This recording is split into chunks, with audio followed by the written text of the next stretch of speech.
راديو سجلي ولا بوما أورميات راديو سجلي ولا بوما أورميا كرامر سريتي independent oromia.org تربانيتي ولا مكان سنيف ياز أما جركب راديو سجلي ولا بوما أورميا أكيد كبسو كان سبورو موبيلساف بيورو مولب سنة ديمقراطية فكام بلو دي بسني غريب أبو غرام ديجر أكيد كبسو كان بقول سوفي سوجت برمدوما نورمو دف إيجاب لفه إلمان أورمون أقوم جدي أمان أجي فتو تساس وريجا مكالي كناف كاسوف شراك كون راديو سجلي ولا بوما أورميات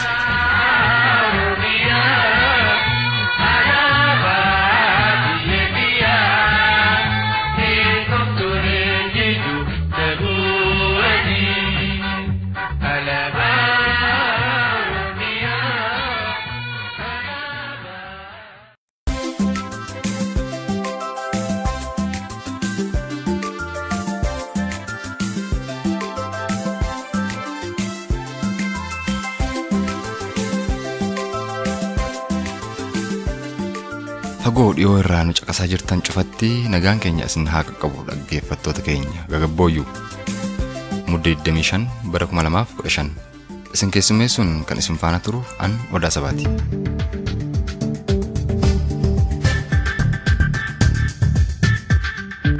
maatiin jigee dhaqanii gaafatanii mucaa keenya akka biyya mucaan keenya shoora keessaa dajii mallatteessii jaanima. Ijoolleen baaluutiin ijoollee amata 10 amata 13 ijoollee daa'ima shamarran fa'a amata 13 amata 10 fa'a qaban. Kan amma dhageessan gocha mootummaan koloneeffataa wayyaanee ilmaan Oromoo irratti raawwachaa jiruun kan wal qabate yaada jiraattonni godinaalee Oromiyaa garaa garaa irraa bilbilaan nu beeksisanidha. Kunis qaama oduu keenya guyyaa irraati. Gaaffiif deebiin dhimma mormii karoora maaster pilaanii irratti hundaa'uun Oromiyaa keessatti adeemsifamaa jiru irratti hayyoota Oromoo waliin taasifne kutaa lammaffaa fi kaxumuraa oduu keenyatti aanee isiniif dhiyaata. Qophii biroos ni qabna waa halleefuu haga xumura sagantaa keenyaatti nu waliin turaa isiniin jenna. Bal'ina oduu keenya guyyaa har'aaf gara xiiqii dhugaasaatti isin ceesisa.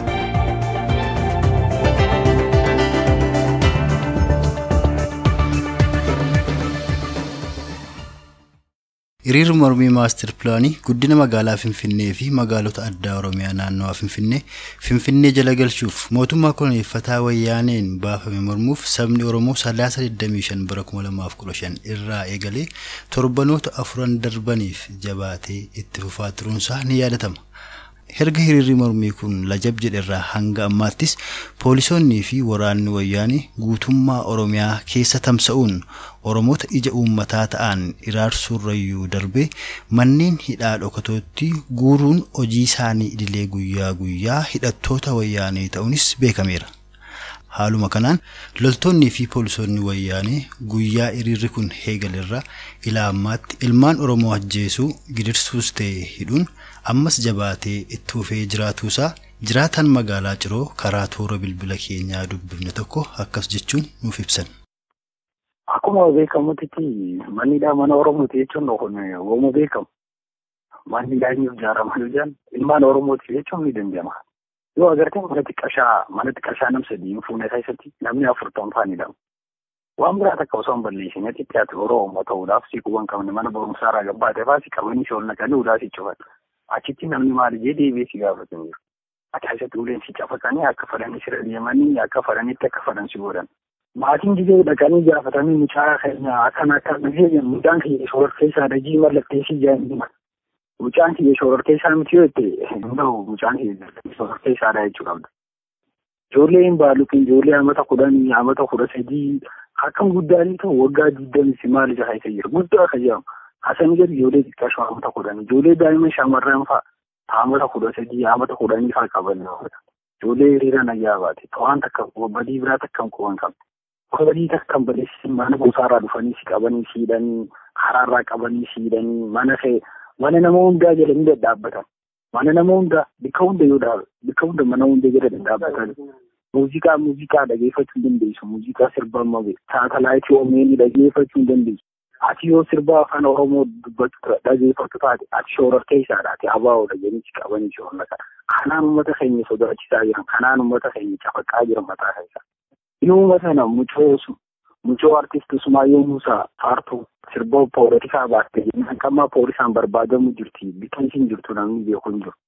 Itti dabalees namni kun akka nuuf ibsetti beela naannoo Harargee ba'aa fi Harargee lixaa keessatti uumamee jiruun hanga ammaattis ilmaan Oromoo dhumaa jiraachuu nuuf himuun mootummaanis tole jedhee ilmaan Oromoo irratti gocha duguuggaa sanyii geggeessaa kan jiru ta'uu fi haala mormii Oromiyaa keessatti uumameen waan haguugameef malee beelli ganda qonnaan bultoota Oromoo naannoo sanaa dhuunfatee jiraachuus nuuf ibseera. Beelli misaaluma kanaan itti fufee jira. Inni keessaa uummata kaan sababa kaaniif deeggarsa godhanii meeshaa adda addaa gargaaruudhaan waan adda addaa cinaa gargaaru raashiina kan nuufi amma yookaan fudhatu taate naannoo keenya keessaa naannoo Oromiyaatti uummatuma raashiina gahaa harkachaa hin jiru. Asuma uummanni jechuun nu cinaa magaaluma akka ta'anii gama xaarafa warra isaan raashiinni har'aan tanaa akka bishaan barbaadanitti zayitii akka barbaadanitti wanni hundi isa barbaadanitti gahaa fi dhufuuf jira. Ilaa bishaan hunda yeroo tooraan dhaquuf jira. Uummanni Oromoo asii beelaadhuma kaan naannoo isaarraa bodaanii karaa naannoo biraa deema. Kaan beelaan horiin isaa hanqammaatitti dhumaa jira. Wanni gargaarsa godhan hanqammaatitti hin jiru. Uummanni akkamatti rabbi kadhachuudhaan karaa adda addaa deemanii lafaaniitu akka harkanii jiraachuu jiran badee namni horii isaa bibicha guddaa bara deengaddaa kudhan kadii deefaati qabnu gaddeebi'ee 2,300 gurguru jira. Gatii namni reetti gurgurreetti qarshii 500 namoo loon isaa gabbaasee gurgureetitu jira. Beela sodaadhaaf jecha. Namni horii isaanii waan qabu hunda gurgurachuu jira. 500 akkam gurgureetitu 3,000 gurgurata qaali isaa jira. Namni beeladee fa horiin dhumuu jira. Dhaabbanni mirga dhala namaaf falmuu Amnesty International tarkaanfii seeraan alaa mootummaan Itiyoophiyaa saba Oromoo irratti fudhataa jiru ibsa tibba kana baaseen jabeessee balaaleffateera. Itti dabalees ilmaan Oromoo hiriira mormii halanaa irratti rasaasa hidhattoota wayyaaneen ajjeefaman 85 ta'uu akkasumas aangawoonni mootummaa wayyaanee immoo namoonni 5 qofti ajjeefamuu dubbachuu isaanis erga addeessee booda garuu jedhee dhaabbatichi lubbuun ilmaan Oromoo hiriira mormii kanarratti rasaasa wayyaaneen rukutamuun ajjeefaman 85 ol ta'uu fi kanneen akka malee dhaanamanis 1000 lakkaa'amuu fi kanneen achi buuteen isaanii dhabames hanga kan hin qabne ta'uu ibsa hooggantoonni paartii koongireensii federaalistii Oromoo kennan wabeeffachuun heereera. Dhaabbanni kun ibsa tibba kana baaseen uummanni Oromoo karaa nagaan mirga isaa falmuuf hiriira irratti mootummaan Itiyoophiyaa tarkaanfii seeraan alaa humna waraanaa fi poolisaa fayyadamuun irratti raawwataa jirurraas akka dhaabbatu qoqqobeera. Dhaabbata mirga dhala namaaf falmuu Human Rights Watch dabalatee dhaabbileen mirga namaaf falman biroo fi mootummaan addunyaa gocha mootummaan Itiyoophiyaa saba Oromoo irratti seeraan ala raawwachaa jiru kanarratti callisuu akka hin qabnes dhaammatuun haalli amma uummata Oromoo irratti adeemsifamaa jirus akkaan yaaddessaa ta'uusaa dhaabbanni kun ibsa isaa tibba kana baase keessatti beeksiseera. Haaluma kanaan kan wal qabate mootummaa Ameerikaa dabalatee mootummoonni addunyaa danuunis tarkaanfii ajjeechaa dararaa hidhaa akkasumas gocha seeraan alaa mootummaan wayyaanee ilmaan Oromoo karaa nagaa mirga isaanii gaafatan irratti godhaa jiru sirrii akka hin taane dubbachuun mootummaan Itiyoophiyaa gochaalee kanarraa akka dhaabbatus qoqqobataniiru. Aangawoonni mootummaa wayyaanee fi ajajoonni waraanaa olaanoon mootummichaa walumaa galatti lakkoofsaan 13 ta'an mana murtii waraanaa addunyaa Siwiidinitti himannaan irratti banamuun dhagaameera. Maqaan aangawoota wayyaanee himannaan irratti baname kanaas Harkabee Qubaayee, Barakat Simoon, Abbaa Duulaa Gammadaa, Samooraa Yeenus, Abbaa Tsaayee, Geetaachoo Asaffaa, Leetinan Jeneraal Taaddasee Warradee, Asan Yusuf, Mulgeetaa Biree, Naggaa Biree, Warqinaa Gabayyoo, Komaander Samirii fi nama dabalataa maqaansaa hin heeramin tokko yoo ta'an yakki isaan ittiin himatamanis ajjeechaa dirqisiisanii gudeeduu gidirsuu namoota akka malee dararuu fi karaa seeraan alaa namoota hidhuu akkasumas yakkoota ol fakkaataa biraan mana murtii waraanaa addunyaa Siwiidinitti himannaan itti banameera. Himannaa abbootii seeraa babbeekamoo Siwiidiniin barreeffamee dhiyaates poolisni qorataa yakkaa mana murtii waraanaa addunyaa Siwiidin harkaa fuudhuunsaas yoo beekamu lammiiwwan Itiyoophiyaa miidhamaniifis gatii yookaan kaasaa maallaqni Siwiidin kirooniin kitilli 130 gaafatameera. Oduu keenya guyyaa irraas kanumaan goolabneerraa qophiilee keenya biroo waliin turtii gaarii qabaadha.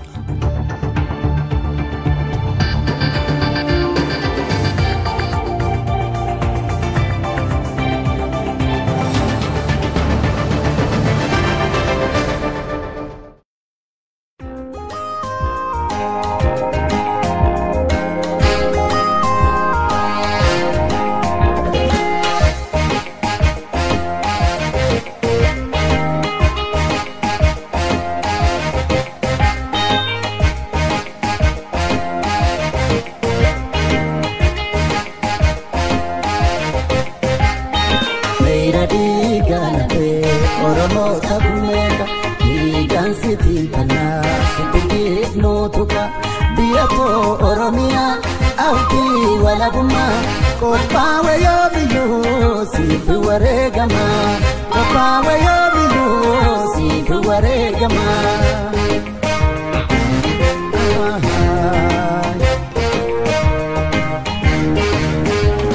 Ibidda dibamee ukkaamame daaraan duuta tuytee bikaafte kanniisa orraa imimmaan hin baasu beekii gumaa lubbuu inni dhiigaan baadhiige dallaa jiru tawaa gubuutiinuun baati lubbuuni maali biyya fiitiif yoo wareegamanii garaa sabni madeesse dhugaatu fayyisa biyya ifirratti ilmoo ifirratti qabeenya ifirratti eenyuun bisa haqa ifirratti qabeenya ifirratti. Ayyeegaa dhaggeeffattoota keenya jaallatamoo akka duraa dubummaa sagantaa keenyaatti amma immoo kan asaanu kutaa lammaffaa fi isa xumuraa gaaffiif deebii mormii dhimma maaster pilaanii Oromoof Oromiyaa dhabamsiisuuf mootummaan kunuunfataa wayyaanee baafate irratti saba Oromoon geggeeffamaa jiru ilaalchisee hayyoota Oromoo waliin marii bifa gaaffiif deebiin taasifnetu isiniif dhiyaata.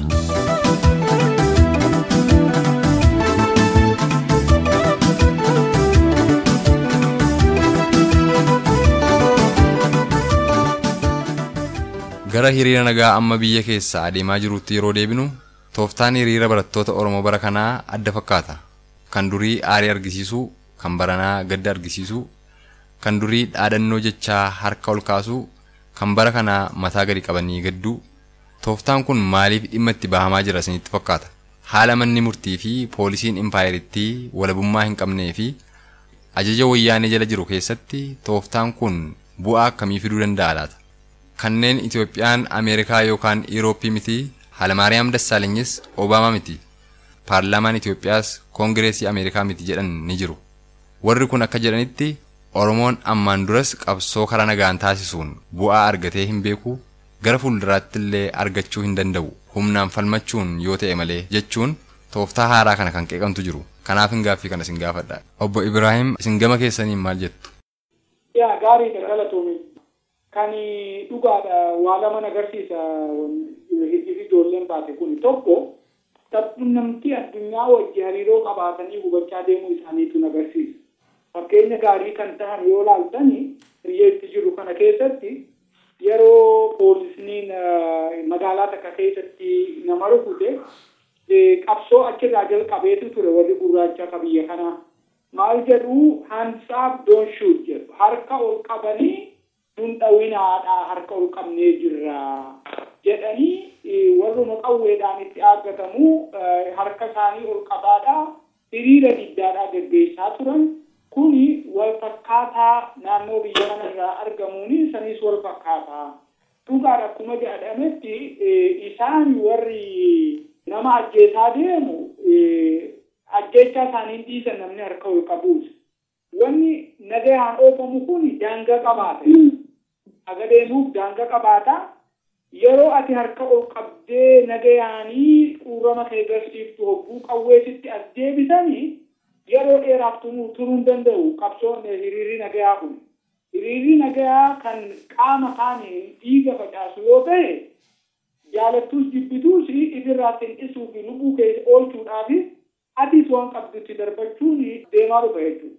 Fakkeenya hamaa fi gaarii tahee kan argamu Haroomayaa keessatti warra agaazii yookaan humna addaa warra Tigree jedhanii osoo poolisni jiru bira darbanii poolisaas boodatti dhiisanii isaan harka marachisiisanii uummatatti ijoollee hiriira baatetti dhukaasa banuudhaan nama meeqa galaafatanii turan jechuudha. Yooni fakkeenya kana gaarii akka gaariitti fudhanne nagaa waa gaggeeffachuun wanna qabaa daangaa qabaataa. Haa ta'uyyuu malee qabsoon uummata hiriiraan deemtu kun himtee deemtee nagaa isii biyya dabartee yeroo itti isiin dhuftee wal qabuutu dhufa jechuudha. So kanaaf jecha gabaabduutti tokko kan agarsiisu addunyaa haala nagaatiin deemu argisiisuu isaanii lammada warruma qawwee itti deebisuu nama harka qaqqabee mataa qaqqabee itti dhukaasuun mooraalii roonti ta'uu isaaniidha.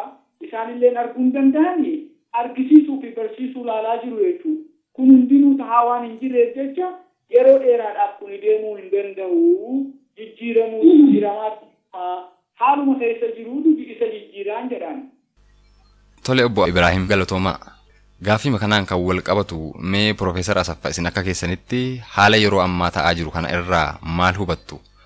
Mootummaa koloneeffataa kanaan waliigaltee uumuu yookaan ammoo karaa nagaan dantaa saba Oromoo kabachiisuun ni danda'ama jettu? Gaaffii kana kanan isin gaafadhuuf akkuma beekamu yeroo hedduu waa'een dhimma qabsoo saba Oromoo yeroo ka'u hunduu karaa danda'eef gama itti fakkaateen hanga danda'e qabsoo haa taasisu jechi jedhu ni jira. Gama biroon ammoo karaa milkaa'inni argamuu hin dandeenyeen qabsoo taasisuu fi uummata Oromoos irra hiriirsuun yaada sabichaa gargar hira humna qabsoo Oromoos ni laaffisa kan jedhamutu jira. Kanaafuu gaaffii ammaaf deebii akkamii qabdu? Lafa nagaan hin jiru nagaa barbaaduu hin danda'amu. Sirna Habashaa keessatti guyyaa tokkollee nagaan hin jiru. Ofii isaaniif iyyuu nagaan qaban. Shiftaa tokko torbee warra kaan qawweeraan bitaa. Shiftaan tokko moteelaan ofirraa buusaa. Kanaaf nagaa jirarraa barbaadna warra jedhu yookiin nagaan maal akka ta'e hin beekani yookiin immoo nagaa masana fudhannee gaaffii nagaa jedhu fudhannee amma tokko gara fuulduraatti adeemnaa jedhanii gaaffii tokko deebisuudhaaf warra gaafatan. Kanaaf inni akkasii kun amma nan qabu. Nagaadhaan hiikamaa gaaffiin Oromoo kan jedhu irraanfatamuu qaba. Garuu taaktikii nagaa tooftaa nagaa fudhatanii akkama ijoolleen godhaa jirtu. Akkama jaarmaan tokko Oromoo biyya keessatti godhaa jiran gaaffii Oromoo horkaatanii waa'een Oromoo akka dubbatamu gochuun bareedaadha. Garuu gowwoomsuun immoo dhaabbachuu qaba. Gowwoomsuun kanaanitu murteen argama. Kanaan gaaffiin Oromoo deebi'aa kan jiru dhiisanii amma tokko wallaansoo karaa biraa deemuun karaa qawwee deemuu danda'uun karaa nagaas karaa hundumaa karaa danda'an wallaansoo gara fuulduraatti kun gaariidha. Kanuma jedha. Gaariidha.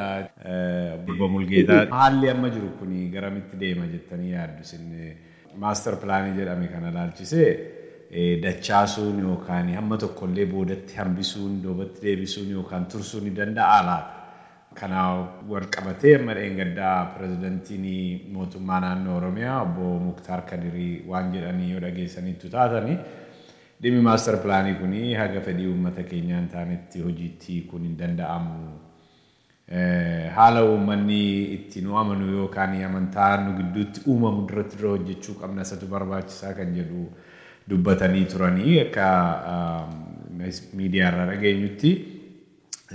Jechi isaanii kun dhimmi kun hafeera jechisiisuu ni danda'a laata? Itti dabalees immoo mee haasaa isaanii kanarraa maal hubattu? Gabaabaadhumatti haalli kun garamitti deema isinitti fakkaata?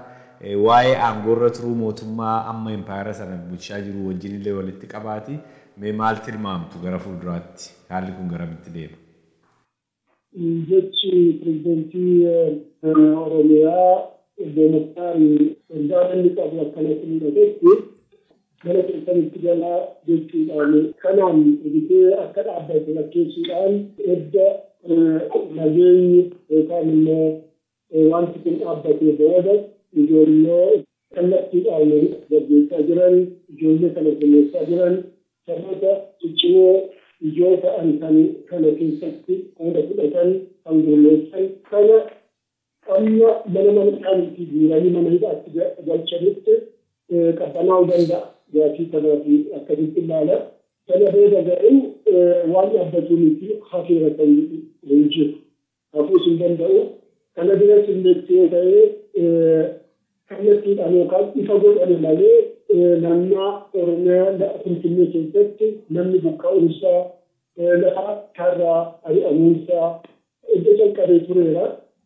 Lafa jara hojjetamaa irra jira. Ammallee akkasuma kan irratti dachaa jirus immoo Oromoo Habashaadha. Kanaaf itti boqonnaa malee kan dhaabbatu miti kan jedhu. Kan biraa mootummaan wayyaanee mootummaan kun aangoorra turuuf dhiisuusaa kan murteessu tokko hojii isaati. Lammataa immoo murteessaa kan ta'e sochii sabni godhu yookaan immoo falma qabsoo uummanni mirga isaatiif falmu godhutu murteessa. Mootummaan gara kufiinsaatti gara kufiinsaatti yeroo deemu uummata tuffataa uummata tuffiisuun immoo Amma ummata fatu sana ummatarraan waan adda addaa gahaa mirga isaa dhiisaa isaama gaggeessaa hin addeessaa qabsaanichi kun immoo ummata ammasuma ciisaa ammasuma akka dura dhaabbatu godha. Kanaaf wanti kun waan humnaan qabsamu miti. Garuu kun kan akka bifa walqabataa ta'e tokkoon akka deemu gochuun hundumaarraayyuu kan eegamudha. Miidiyaanis kana gubbaarratti qooda guddaa qaba kan jedhu qaba. Ulfaadhaa Obbo Mulgeetaa, yeroo barattootni Oromoo funyaan diinaa jalatti qabsaa'aa wareega qaalii akkasiis baasaa impaayiriitti raasaa jiran kanatti humni mootummaa kana irratti waraana banuun hanga tokko fuula isaa akka inni barattoota Oromoo kana irraa achi garagalfatu taasisu dhibuusaatti Oromoo hedduutu gaddaa xiiqiidhaanis gubata. Humna akkasii Oromoon maaliif dhabe? Mee waraanni bilisummaa Oromoo akka humna hin taaneef yoo humna qabaates akka tarkaanfii boonsaa fudhachuu hin dandeenye maaltu taasisa jettu? Itti dabalataanis qabsoo hidhannoo irraa namni akka abdii dhabu maaltu taasise yookaan sababa kan ta'e maalidha jettu Obbo Abrahaam? Asirratti gabaabaadhaan waan jechuu barbaadu dubbii isaa kana baay'ee barbaadu. Biyya keessa har'a waraanni jira. Waraana nagaa, waraanni humnaas jira. Waraanni humnaa kan jiru wayyaaneen ijoollee nagaadhaan hiriira gochaa jirutti ajjeesaa jirti, madeessaa jirti, nama baay'ee dhumaa jira. Sabi keenyas immoo itti dirmatee jira. Haa ta'u malee waraanni humnaa kan ijoolleen keenya gumaa baasuu danda'u cimaan jiraa kan inni jedhu hundumti keenya hin beekne. Silaa jiraate har'a ijoollee keenya akka itti agaaziin akka barbaadde ajjeeftee biran deemtu. Haa ta'u malee waraanni amma jalqabe kun dhaabbachuus hin danda'u. Waraanni humnaa warri jira jedhanis immoo yeroon isaanii amma Oromiyaan biyya guddaadha. Yoo dhuguma saba Oromoo waadaa galanii humnaanii isin bira dhaabbannaa bilisummaadhaaf dhaabbanna yoo jedhanii yeroo isaan itti maalummaa isaanii agarsiisanii inni murteessaan amma. Maaster pilaaniin kun hojiirra oollaan waraanni humnaa dhaabuun mataa isaa rakkina guddaa fida sammaa taaraa. Kanaaf warri humnaan lolu jaallates jibbas waan qabuuni ijoollee keenya amma bira dhaabbatee lolu sira jira. Ankaraa warman jedha. Fayyaa ta'e Obbo Abrahaam. Gaaffiin koomaa inni akkuma amma beektanii dargaggoonni biyya keessaa qabsoo guddaa gochaa jiru. Akka madda tokko tokkorraa dhageenyu. Oromiyaa harmee gaaffii qabna sirraa. Nuti ilmaan kee ta'uu shakkii hin qabnu ofirraa. Alagaan gammadee bashannana sirra. Nu maal si yakkinee beelaan dhumuu jirra, qawween dhumuu jirra. Finfinnee Finfinnee kullalleef galaaniin ilmaan ofii hortee dirree facaafteeti. Ormaa bilchoo laattaa nuuf qooda dhabdeeti. Kana gaaffiin keenya harme maal nuun jetta? Kana gaaffiin keenya har'a harme maal nuun jetta? Soko manyati sindena geetu abarra yadamiko manyati sindena baratalo chatiyako. Raadiyoo Sagalee Walabummaa Oromiyaa waliin turtii dansaa qabaataa akka jirtan abdii guddoo isinitti qabna. Mee hamma immoo beeksisaa fi waldee gabaabaa kana booda gara qophii gaaffiif deebii keenyaatti waliin haalachaan.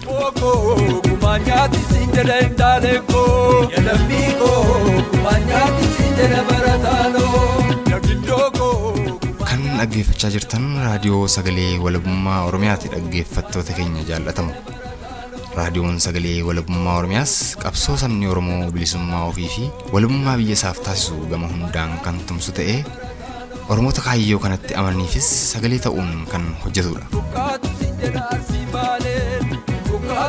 Yaadni keessan nu jabeessaa, nu qajeelchaa, milkaa'ina sagantaa keenyaatiifis gumaacha olaanaa qabaata. Nuuf barreessaa.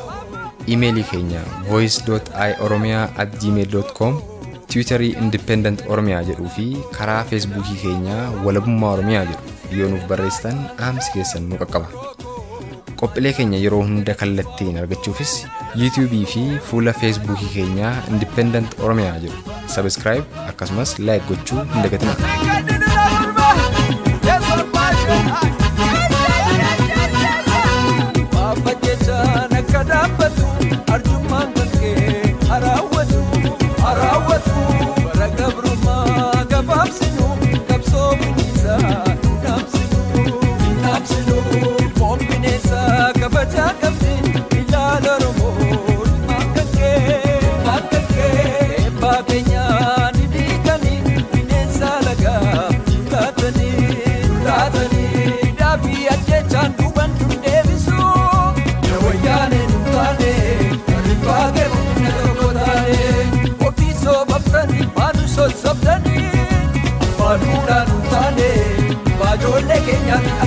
Jolle baratu rasa sampitani gargari mutane ila kawen bitana magane bine sigara yu ilbo saranabu nababa garsatane abankan ke warke mitira sazalbe bisomni bishopne sitiwa miyotu nagakan wayane fayyata yobbo Abraham gaaffiin koomaa inni akkuma amma beektanii dargaggoonni biyya keessaa qabsoo guddaa gochaa jiru akka madda tokko tokkorraa dhageenyutti ijoolleen kuni waliidhuma isaanii wal gurmeessanii waan gochaa jiran malee dhaabni siyaasaa Oromoon cimaan booda jiraatee gurmeessee waan gochiisaa jiru hin fakkaatu kan jedhantu jiru. Hammam dhugaadhaa hammam sobaa isaa hin beeknu garuu ilaalcha akkasii kanarraa yommuu kaanu qabsoo kana roga qabachiisuu fi fincila gamtaas godhanii kan waal ta'ee takka ka'ee takka immoo qabbanaa'ee utuu ammas lafarra harkifamaan turin akkuma amma jalqabe kanaan itti fufee gaaffii Oromoo kana gara tokkoon akka ga'utti maal gochuutu danda'ama laata akkamittiin waal teessuuf qindeessuuf gamtaan akka inni socho'u gochuun danda'ama laata gaaffii jedhuun qabamee kana keessatti immoo qoonni Oromoo biyya keessaas haa ta'u biyya alaas haa ta'u kan jaarmota siyaasaa Oromoos haa ta'u maal jettanii yaaddu mee obbo Mulgeetaa? Biyya keessatti kan deemaa jiru kun arti jaarmiyaa keessa jiranii hanni jiru kan jedhudha. Inni gaaffii guddaan arti jaarmiyaa keessa jiraachuu dhiisuusaa isaatti kana jechuun rakkisaa ta'uu danda'a. Haa ta'uuti warri kana gaggeessanii dhimmaatti waan qabsoo saba isaanii kaayyoo saba isaanii hunduu kan jechuun hin danda'ama. Kanallee kan calaqqisiisu bifa adda addaatiin jiraachuu danda'a jechuudha. Jaarmiyaa tokko jaarmiyaa ammataa kan godhu duraan dursee gaafiin inni yookaan immoo kaayyoon inni lafa kaawwateef hin deemu suni gaafii madaa immoo miti kan jedhu. Gaafii madaa kan calaqqisiisu edda ta'ee kaayyoon suni gaafii madaa waan ta'eef isa adda addaatiin uummanni waliin dhaabbataa waliin hojjetaa jechuudha. Jaarmiyaan uummata barbaada, uummanni jaarmiyaa barbaada. Uummanni amma ta'eyyuu yoo baay'ina qabaate baay'ina sana gara humnaatti jijjiiruu kan danda'u foormulaan kan biraa hin jiru jaarmiyaa akkuma jedhame jaarmiyaa cimaa qabaachuudha. Jaarmiyaa cimaa yeroo jennuudha jaarmiyaan ni qabna. Jaarmiyaa qabna. Jaarmiyaa qabnu kana bifa adda addaatiin cimsuun aynaasaa akkaataan deemus yoo dadhabbii qabaate dadhabbii isaa gara beekaatti akka jabeeffatu gochuun barbaachisaa wal bira dhaabbachuun duukaa dhaabbachuun barbaachisaadha. Harka wal qabatee hojjechuutu irra jira. Jaarmiyaan uummata dhaggeeffachuutu irra jira. Uummanni jaarmicha dhaggeeffachuutu irra jira. Waliin dhaabbachuutu irra jira. Bifa kanaan yoo of gurmeessanii hojjetan gara fuulduraatti deemuu danda'aadha.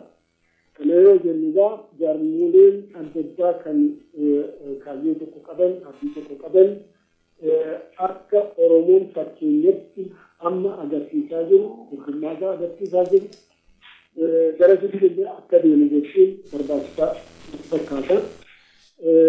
Kana waan ta'eef humni jaarmiyaa kan jala hiriiru jaarmiyaa dadhabsiisuus cimsuuf danda'a. Kana harka qabatanii hojjechuun barbaachisaa natti fakkaata gara kootiin. Jaarmiyaa malee disipilinaanii kan hojjetamu bu'aansa gara fuulduraatti yeroo dheeraa deemuu hin danda'u natti fakkaata. Kanaan ta'eef akkuma jedhame jaarmiyaan barbaachisaadha. Jaarmiyaan kunimmoo humni kan waliin kan gaaffii saba sanaa calaqqisiisu ta'uutu irra jira. Jaarmiyaa saba kan jechisiisu immoo kaayyoo sana ta'uutu irra jira. Kaayyoo sana akka iddoodhaan ta'u jaarmiyaanis uummanni kaas wal qabatee gara fuulduraatti tarkaanfachuu qaba kan jedhudha. Fayyaa ta'a Mulgeetaa. Daqiiqaa lama isinii kenna dhaamsa dhumaa yoo qabaattan akka dhaammattanii fi isa booda maree keenyaarraa kanumarraan goolabnee gargar baanaan isiniin jedha. Obbo Abrahaam Abbayyee dhaamsa yoo qabaatte. Gaarii galatoon dhugaadha. Qabsoon ijoollee keenyaan jalqabame kun qabsoo itti fufa akka ta'u kan gartee yeroodhaan battalumaan ta'ee kan duriin akka waliin fakkaanne irra caalatti waanuma nama dura xiqqoo jedhee ture warri hogganuu keessa jiraachuu irra jiraata keessa jiraachuullee malam already kan hin beeku dila san haa ta'uyyuu keessa jiraannaan gargaaraniituma akka isiin hoggana argattuu fi boodan deebine taasisuudha jechuudha. Yoo hoggana qabaachuu baatte immoo hogganni akkatti keessaa uumamu warri muuxannoo fi dandeettii isaanii gumaachuun waan tokko jechuudha. Lammada warra ummata Oromootii wajjin ummata Habashaa wajjin dhaabbatee ummata Oromoo irratti duulaa jiru fakkeenyaaf maqaa ummata Oromoo ba'atanii warra Toophiyoo jechuun akka jaarmaatti dhugaadhaa fi jaarmanni isaanii warra wayyaanee keessa waan ta'eef jecha akka jaarmaatti maa godhuu hin danda'an jechuudha. Yoo godhuu danda'an bareeda haa ta'uyyuu malee ilmaan Oromoodhaa sabboononni maqaa Toophiyoo ba'atanii warri jiran achi keessa jiraatu warri kuni ummanni isaanii badaa ilmaan isaanii du'aa yeroo jiru qawwee ba'atanii qawween ummata kaanii nama jeelte kan isaanii bishaan baasu osoo hin ta'in yeroo tokko namni jiraachuun isaa jiraate yeroo namni hundinuu waan du'uuf jecha lubbuu Tigiroonniif kannanii nu bituudhaaf murteeffatanii nuti immoo jiraachuudhaaf lubbuu teenya baasuun dirqama jechuudha. Dhiifnuus duuni isaanirraan oolu jechuudha. Already koornarii godhanii jiru kennii suguugaan itti fufee jira. Deemee yoo har'a isaan gahuu baate boruus irra gahaa jechuudha. Kana beekanii isaanillee karaa qabsoo bilisummaa uummata Oromoo itti finnisutti fuula deeffachuun gaarii. Fayyaa ta'e. Obbo Abrahaam Dooktar Asaffaa Finqil. Dhugaarumatti seenaa Oromoo keessatti akka ammaatti seenaa haaraan katabamee hin beeku. Dhugaarumatti jagnooti baay'een waggaa 50 caalaa du'aa ajjeefamaa turanii dhiigi isaanii irraa ija godhatee ijoolleen Oromoo biyya Oromiyaa hundumaatti wal duukaa tochootee sabboonummaa biyyummaa neeshinaal Oromummaa calaqqisanii wallaansoo dubba'uun isaanii gammachuu guddaadha akka Oromoon bilisa bahuudhaaf dhiyaate agarsiisa. Akkasumas immoo ijoolleen Oromoo ol adeemtuun karaatti tutuu ishee nyaata ajjeesee iddoo sirriitti gatee kaan tumee kaan mana hidhaatti rakkisee kaan torchii godhee kaan sangoobsee kaan gudeedee wanni gochuun isaa baay'ee nu gaddisiisaa baay'ee nu aarsaa ol duukaa dhaabbatee gumaa isaa baafatu hin dhufaa fagoonatti fakkaata. Kanaaf yaa uummata Oromoo abbootiin haadhotiin ijoollee keessan biraan hafinaa nyaabaa wajjin hin nyaatinaa ittiin gurgurinaa irraan bitinaa waan isaanii yaabbatinaa gumaa ba'uu qaba haluudha kun. Kana bartanii uummata keessan duukaa tochootanii hundi keessan bilisummaa keessan hojjechuu qabdu warri ala jirus warri mana jirus dhiiga keessaniif hojjetinaa dhiiga Oromoo dhangala'aa jira boo'aa jara duukaa dhaabbadhaa.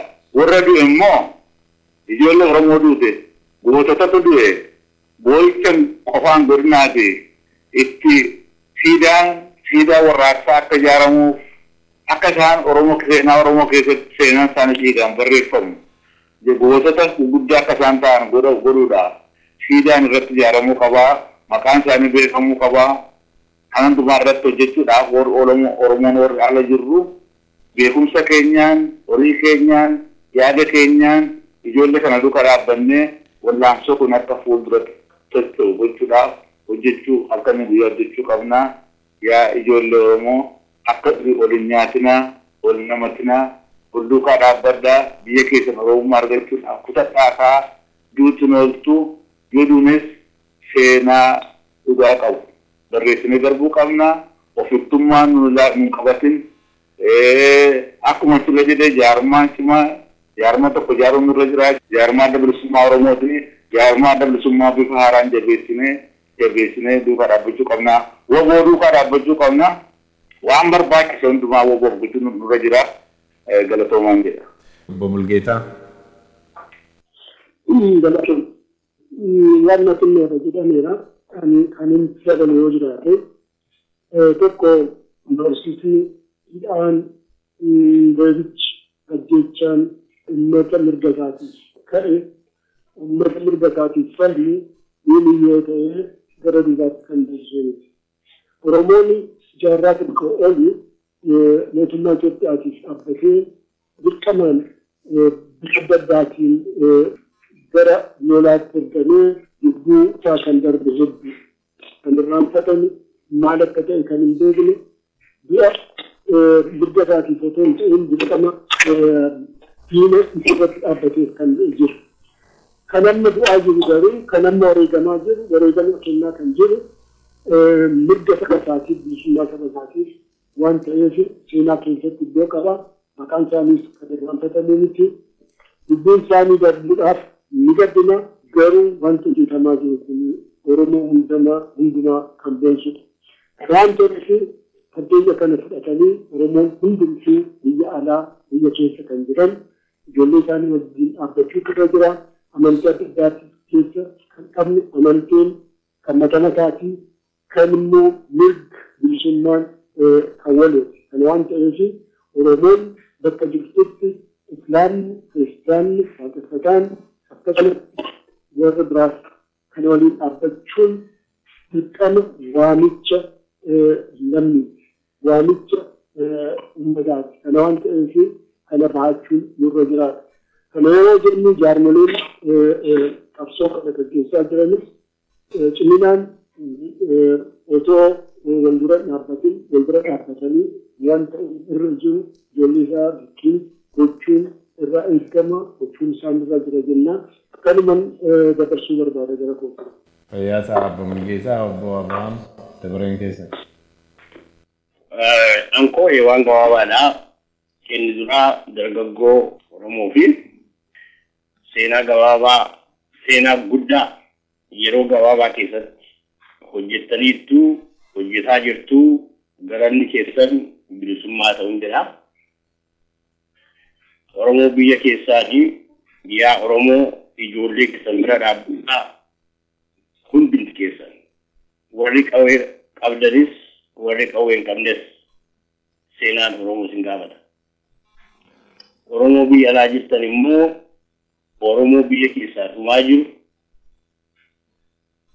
diina hamtuu fuuldura dhaabbatee jiru horiin yaadaan keessaayyuu warra madaa'ee hospitaala keessa jiru qaqqabuun jira ijoollee kana karaa danda'ameen ijoollee kana qaqqabuun jira kanarratti haa jennu jira.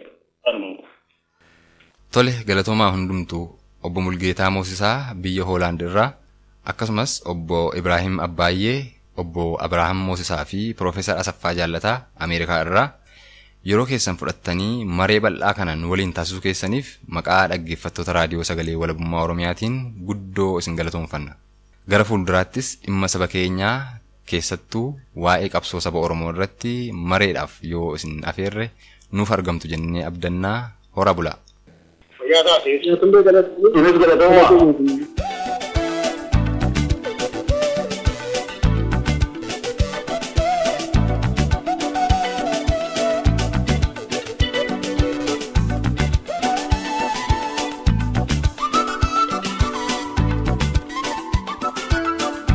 Gaaruma gaa dhaggeeffattoota keenya jaallatamoo qaatarraa ilaammaa waan arraaf isinii cimmifanne gurraan isin ga'atuma harmaan baaneerra isinis turtii ilaammaa nu waliin qabaataa jirtaniif ulfaadhaan isiniin jedha.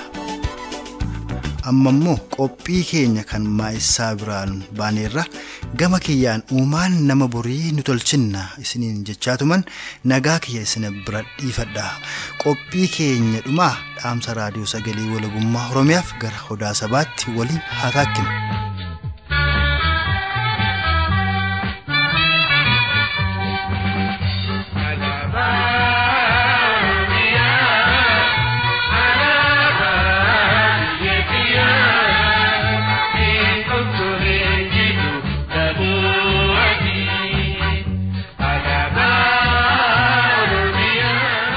akkuma beekamu koloneeffattoonni Habashaa gargaarsa meeshaa mootummoota Awurooppaa kanneen akka Poorchugaal, Firaansii fi Biriteen irraa argataniin saba Oromoo kolonii jalatti kuffisuun isaanii jaarraa tokko ol lakkoofsisaa jiraachuu seenaan ragaa ba'a. Jalqaba kolonii irraa kaasuun hanga har'aattis akkuma lubbuun saba Oromoo hedduun koloneeffattoota kanneeniin manca'e, qabeenyi saba Oromoo gita hin qabne Oromiyaanis qilleensaaf biyyeen ishee faalamee boca ishee uumamaa lakkistee Oromoodhaaf biyya ta'uu hanqachuun mana hidhaaf dirree boo'ichaaf awwaalchaa taatee jiraachuu ishee jireenya guyyaa guyyaa ilmaan Oromoo irraa hubachuun nama hin dhibu. Dachee Oromiyaa ilmaan Oromoof dachee gaddaa taate kana gara biyya ilmaan Oromoo bilisaaf abbummaa isaa kabachiisee keessa jiraatuutti jijjiiruufis sabni Oromoo qabsoo walirraa hin cinne geggeessaa jiraachuun isaa hin dagatamu. Kaayyoon qabsaa'onni Oromoo dantaa saba isaanii irratti hundaa'anii biyya isaanii Oromiyaa kolonii Habashaa jalaa baasuun bilisummaa saba isaanii dhugoomsuuf manaa ba'an galma ga'uu baatus bu'aa ba'ii fi adeemsa bara qabsoo Oromoo keessatti barnoota guddaa egeree qabsoo Oromoo sadarkaa olaanaan boca qabsiisuu danda'uu fi muuxannoo fuulleffannaa qabsoo Oromoo gama tokkotti luuccessuu danda'u sabni Oromoo argachuu akka danda'e wal yaadachiisuunis barbaachisaadha. Innis hagam kaayyoo siyaasaa wal simataa haa qabaatan, hagam haqa ilmaan Oromootti kan amanan haa ta'an, hagam afaan, aadaa fi Oromiyaan kan Oromoo ta'uuf ragaa haa ba'an illee malee dhaabni qabsoo Oromoo dhaabbilee Habashaa waliin hiriiruun saba Oromoof balaa yoo qabaate malee bu'aa qabaachuu akka hin dandeenyee fi daboo dhaabbilee Habashaan qabsoon Oromoo fiixa ba'uu akka hin dandeenye hubachuun muuxannoo bu'aa ba'ii adeemsa qabsoo saba Oromoo kaleessaa irraa gonfatameedha. Muuxannoon qaalii ta'e kun kan gonfatame qabsoo adda bilisummaa Oromoo waggoota 25 dura taasisaa ture yookaan shira dhaabbilee Habashaa kanneen akka wayyaanee irraa kan hubatame ta'us dhaabbileen Oromoo tokko tokko yeroo adda addaatti wal fakkeenya kaayyoo kan koloneeffataa wayyaanee aangoo irraa darbuu jedhu qofa irratti hundaa'uun dhaabbilee Habashaa Oromiyaaf Oromummaadhaaf fudhatama hin laanne waliin qabsaa'uuf yeroo itti yaalaa turanii fi har'a illee imala milkii hin qabne akkasii yeroo taasisan ni argina. Garuu dhugaan jirtu osoo dhaabni qabsoo Oromoo dhaabbilee Habashaa waliin hiriiree kan qabsoo Oromoo fiixaan baasuu danda'u ta'e kan Oromiyaa biyya jedhamtuuf fudhatama kennan, kan afaan Oromoo afaan hojii barnootaa ta'uuf heeyyaman, kan saba Oromoo akka saba impaayiriitii keessaa tokko ta'eetti fudhatama kennaniif murna wayyaanee waliin ture. Garuu mirgootni dantaa saba Oromoo eegsuuf waraqaa irratti maqaadhumaaf barreeffaman kun hundi tooftaa ittiin mootummoota addunyaa biratti fudhatama argatan, kan saba Oromoo ittiin gonyoomsanii fi tooftaa bara aangoo ofii ittiin dheereffatan malee kan saba Oromoof yaadame akka hin taane muuxannoo waggoota 25 kana keessatti koloneeffataa wayyaanee irraa argameen dhugoonfachuun danda'ameera. Walumaa galatti Habashaa waliin qabsootti hiriiruun kan nama milkeessuu danda'u yoo diina saba Oromoo ta'an, yoo dantaa ofii yeroo irratti hundaa'an, yoo dantaa saba Oromoo xiyyeeffannoo ala taasisanii fi yookaan yoo kan darbe irraa barnoota argachuu hin dandeenye qofa ta'uu hubachuun barbaachisaadha. Yaa saba Oromoo, sabni kolonii jala jiru, sabni biyya isaa keessa akka lammii lammaffaatti jiraatu, akkasumas sabni haqa isaa beeku rafee hin bulu. Itti dabalees waadaa fi sossobbiin koloneeffattootaa kan gaaffii keef deebii argamsiisuu danda'u osoo hin taane tooftaa ittiin si saamnaa na gargaarii of saamii fi sin goyoomsaa na utubii of goyoomsii ta'uu hin dagatin. Wayyaanonni har'a ilmaan kee guddaaf xiqqaa osoo hin fille mana hidhaatti iraarsaa jiran, dhiiga ilmaan kee daandii irratti dhangalaasaa jiranii fi biyya kee irraas si ari'ataa jiran kanneen kaleessa dantaa saba keessii kabachiisne jechaa turan ta'uu of yaadachiisi. Koloneeffattoota wayyaanee dhabamsiisnee impaayiriitii keessatti mirga ilmaan namaa kabachiisne jechuun kanneen sosso'an har'aas warra sirna Minilikii fi Haayile Sillaasee kaleessaa irraa bocaman ta'uu hin dagatin. Itti dabalataanis kanneen haalota dhufanii darban irratti bifa sitti geeddarachaa dantaa keef waan dhimman fakkaachuun tokkummaa kee laamsheessaniinis abdii hin citin gurras hin kenniniif. Kanaaf kaayyoo kee ganamaa kan haqaati qabdu irratti hundaa'uun qaqqaaliin ilmaan kee qabsoo haqaa osoo taasisanii wareegamaniin wixineeffame irraa hin maqin. Innis qabsoo Oromiyaa wal boomsuun bilisummaa saba Oromoo hiika qabeessa dhugoomsuuf eegalame irratti murannoon qabsoo keefiniis kaayicha irrattis cichoomuun kolonii jalaa ba'uuf furmaata doggomaa hin qabne ta'uu waliif dabarsa. Oromoon ni bilisooma, Oromiyaanis ni walaboomti. raadiyoo sagalee walabummaa Oromiyaa.